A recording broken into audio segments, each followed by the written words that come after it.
Alright, I'm going to demonstrate how to tie the Albright knot today.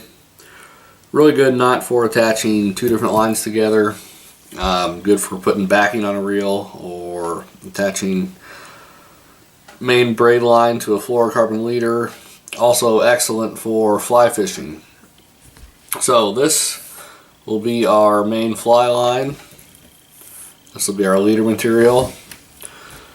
Great thing about this knot is it's really easy to tie. So you're going to take your fly line, just double it up, make a loop, take your leader material, go up through that loop, pull enough through just to give you plenty to work with.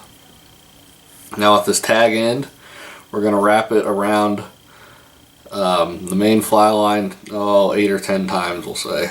So 1, 3,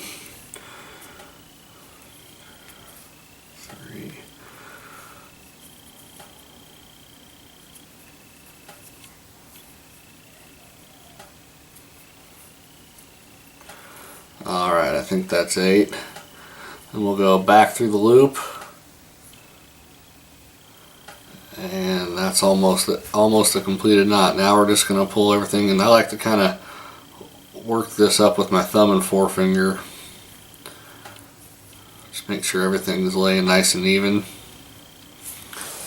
Pull on everything at once. And then both main lines, both tag ends. Then you're going to trim your tag ends. You can trim these real nice and close.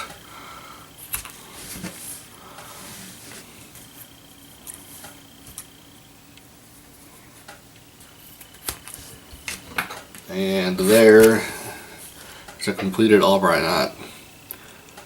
Really strong knot. The thing I like most about it is it's just super easy to learn and remember how to do it. So Albright knot. Thanks for watching.